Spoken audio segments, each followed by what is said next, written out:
Fala rapaziada, saudações vascaínas, vamos que vamos para mais um vídeo, primeiro desta quinta-feira e cheio de informações importantíssimas para você, torcedor vascaíno. Se você está chegando aqui pela primeira vez, seja muito bem-vindo.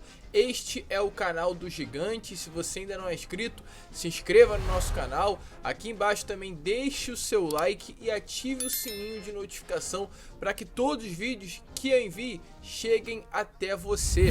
É importantíssimo aí você ativar esse sininho para ficar sempre por dentro de tudo que acontece dentro do seu clube do coração. Tranquilo, rapaziada? Esse vídeo a gente vai falar sobre muitos assuntos, tem informações sobre o confronto contra o Bahia neste próximo domingo, uma partida de fato decisiva para o Vasco dentro da competição. O Bahia pode ir desfalcado, um jogador importante para o sistema defensivo do adversário sofreu uma lesão no jogo de ontem pela Copa do Brasil e deve desfalcar o Bahia, ou seja, um ponto positivo já para o Vasco da Gama neste domingo. Inclusive, se tratando de Vasco, o Vasco deve ter dois reforços importantes dentro de campo para essa partida. A gente vai trazer detalhes aqui de tudo que aconteceu no último treinamento, no caso desta quarta-feira, no CT Moacir Barbosa, e também falar sobre muitas outras informações. A CBF autorizou a partida contra o Guarani em Manaus.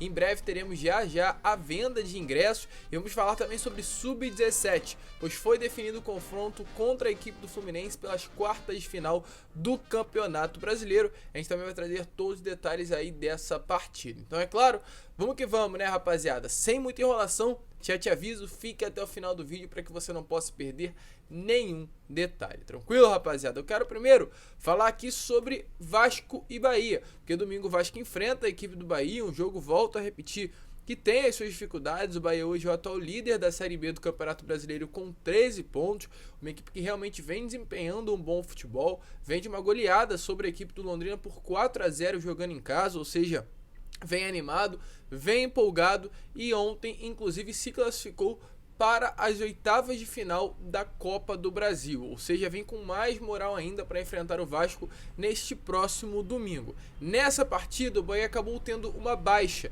o zagueiro Luiz Otávio, um atleta de bastante qualidade, já teve passagem por vários clubes no futebol brasileiro, tendo inclusive um grande destaque pela Chapecoense, atua na Chapecoense quando a Chape subiu no ano de 2020 e teve, né, o acesso retornando à Série A no ano de 2021. Naquele ano, o Luiz Otávio foi um grande destaque e hoje é o titular do sistema defensivo do Bahia. Porém, ontem, na partida da Copa do Brasil contra a equipe do Azuris, ele acabou sentindo um incômodo no músculo adutor da coxa esquerda e hoje é dúvida para essa partida de domingo contra a equipe do Gigante da Colina. Será reavaliado, né, no caso, hoje à tarde, lá na Bahia, para ver se terá condições ou não de atuar neste próximo domingo, mas caso venha a ser desfalque, realmente é um ponto positivo, é um fator positivo para o Vasco já no início da partida. Com relação à equipe vascaína, com relação ao nosso Gigante da Colina, o Vasco pode ter, como eu já informei para vocês ontem,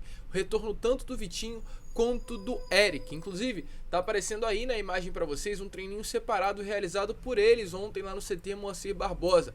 Tava o Eric, o Vitinho e o Juninho trocando passes. Esse treino aí foi montado pelo Daniel Félix, preparador físico do Vasco, que colocou eles três para treinarem separados, né? No caso, eles precisam de um trabalho mais específico, realmente uma atenção voltada mais para eles, então devido a isso o treino realmente para eles em determinado momento foi separado. Os dois têm grande chance de retornar a atuar contra a equipe do Bahia neste próximo domingo em São Januário. Ambos já realizam trabalhos normais com bola no CT Moacir Barbosa, inclusive o Juninho, né, que realmente também vem treinando separado em alguns momentos, já esteve presente nessa última partida de sábado contra a equipe do CSA. Inclusive, né, durante o treinamento, aliás, nós podemos identificar algumas coisas. Ontem teve entrevista coletiva do Gabriel Dias no CT Moacir Barbosa, então os jornalistas que estiveram no CT conseguiram identificar o que aconteceu nos primeiros minutos abertos de treino e eles identificaram que durante os minutos iniciais do treinamento, o Zé Ricardo passou algumas instruções, né, com o auxílio de um quadro ali demonstrando para os atletas o que queria que eles fizessem durante o treinamento, e logo após esse momento o próprio Zé Ricardo dividiu o elenco em 3 grupos de trabalho técnico, de passe, de bola e pressão. Então esse é o objetivo do Zé Ricardo já para esse confronto de domingo contra o Bahia, focar na saída de bola do Bahia, na posse de bola, mas também na marcação pressão de linha alta em cima do adversário. E logo em seguida desse momento em que o Zé Ricardo dividiu o grupo, em 3 partes, aí nesse momento que o Vitinho, o Eric, o Zé Santos também fez parte desse outro grupo, o Juninho, o Luiz Felipe e Roger, 6 jogadores foram separados para treinar com o preparador físico Daniel Félix. Uma expectativa muito grande para essa partida. A última parcial dada nesta quinta-feira de manhã é que mais de 13 mil ingressos já foram vendidos. Lembrando que para o Caldeirão, em São Januário, domingo, mais de 22 mil ingressos estão sendo disponibilizados para venda. Expectativa de um grande público, inclusive recorde do ano de 2022. Deixa aí a sua opinião nos comentários se você vai à partida e está empolgado aí com esse jogo de domingo contra o líder do campeonato. Lembrando que uma vitória coloca o Vasco no G4 da Série B. Mas seguindo, rapaziada, agora falar sobre Vasco e Guarani, pois ontem, como está aparecendo aí na imagem para vocês, a CBF confirmou a alteração do local do jogo, que está aparecendo é o documento aí desta confirmação. Antes o jogo seria no Brinco de Ouro, porém devido a uma mudança no gramado do local, o Guarani não poderá atuar no Brinco de Ouro. Então, devido a isso, alguns empresários pediram, entraram em contato com o Guarani e com o Vasco para que a partida fosse realizada em Manaus. Nesse primeiro momento, o Vasco e o Guarani também aceitaram, estaria tudo certo, porém a CBF na última segunda-feira vetou esta transferência.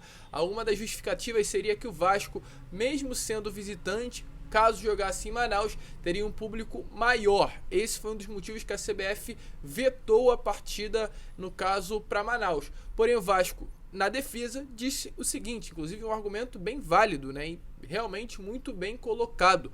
Em qualquer lugar fora de Campinas, com certeza o Vasco teria mais público. E a partir daí a CBF começou a realmente mudar o olhar com relação a transferência desse jogo para Manaus, e ontem confirmou que a partida foi passada para a Arena Amazônia no dia 19 de maio, numa quinta-feira, às 9h30 da noite. Caso não fosse realizada no Brinco de Ouro e nem em Manaus, o jogo seria em Araraquara, no estado de São Paulo. Agora é esperar, agora é aguardar. O Vasco jogará, na minha opinião, 3 jogos em casa, porque atuou nessa última partida contra o CSA pela 5ª rodada, atuará agora, no caso, contra a equipe do Bahia pela 6ª rodada, e na próxima rodada, na 8ª rodada, 7ª joga fora, mas na 8ª rodada retorna aí a jogar em casa, dessa vez contra o Guarani, lá na Arena Amazônia. Uma expectativa, inclusive, de grande público. Lembrando que o Vasco, lá em Manaus, realmente tem muitos torcedores, Manaus, Norte, Nordeste, muitos torcedores vascaínos se encontram nessa região, e provavelmente, casa cheia, muitos torcedores vascaínos estarão lotando aí a Arena Amazônia para acompanhar a partida entre Vasco e Guarani. Mas seguindo, rapaziada, porque a gente ainda tem informação, e para finalizar eu quero falar sobre 2 notícias importantes. Primeiramente, sobre quartas do Brasileiro Sub-17 e também sobre 777 Partners. Primeiramente, sobre quartas do Brasileirão. Ontem o Fluminense jogou, pelo Brasileiro Sub-17 contra a equipe do Goiás e venceu por 5-1 em Laranjeiras, conquistando aí a classificação para as quartas de final do Campeonato Brasileiro, um agregado aí muito grande, inclusive para o rival, no placar de 9-3 sobre a equipe do Goiás. Com isso, teremos clássico nas quartas de final do Campeonato Brasileiro Sub-17. Esse clássico acontecerá entre Vasco e Fluminense nos dias 18 e 25 de maio, numa quarta-feira, no caso, já nesta próxima quarta, e na outra também estarão acontecendo essas 2 partidas boas de serem assistidas. O Vasco tem um elenco muito qualificado, com Ryan, com GB, com Estrela e vários outros atletas, e o Fluminense também tem um elenco muito bom, já conseguiu essa classificação contra a equipe do Goiás, ou seja, expectativa de um grande jogo. Clássico é sempre bom de se assistir, E ainda mais sabendo que o Vasco, de fato, é o grande favorito desta fase. Esperar que novamente o Vasco possa conseguir a classificação. Lembrando que o Vasco conseguiu passar de fase, passar das oitavas contra o Internacional, uma vitória por 4-0 em São Januário e por 3-1 fora de casa no Rio Grande do Sul. Chega empolgado, chega com moral nessa quartas de final do Campeonato Brasileiro Sub-17. E se tratando de 777 Partners, ontem tivemos uma informação importante sobre a empresa norte-americana, pois a 777 Partners comprou oficialmente 100% das ações do Red Star FC, um clube tradicional do futebol francês. Atualmente o clube está na terceira divisão do Campeonato Nacional, de fato numa colocação muito ruim, num lugar muito ruim da liga, né?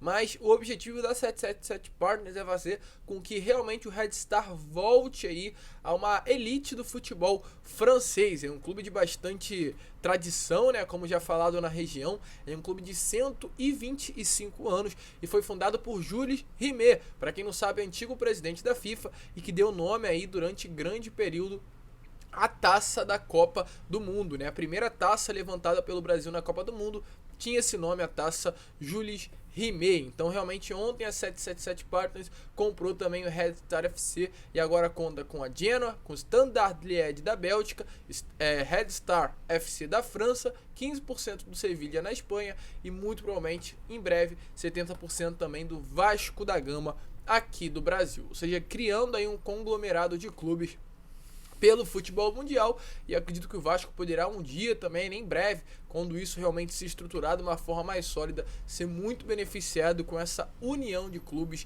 ao longo do mundo. Vamos que vamos, né, rapaziada? Porque de fato, hoje será uma tarde agitadíssima dentro do Vasco. Dia de treino CT Moacir Barbosa, preparação para o jogo de domingo contra a equipe do Bahia, ingressos quase se esgotando, muito provavelmente amanhã já não teremos mais ingressos à disposição do torcedor, então se você ainda não comprou, compre o seu ingresso, porque a casa vai estar cheia no domingo, Caldeirão abarrotado empurrando o Vasco em busca de mais uma vitória. Muito obrigado, se você curtiu se inscreva, deixe seu like, compartilhe e é claro, hoje às 6 horas da tarde estaremos retornando com mais um conteúdo para vocês. Um grande abraço a todos, vamos que vamos, fiquem com Deus e é claro, saudações vascaínas.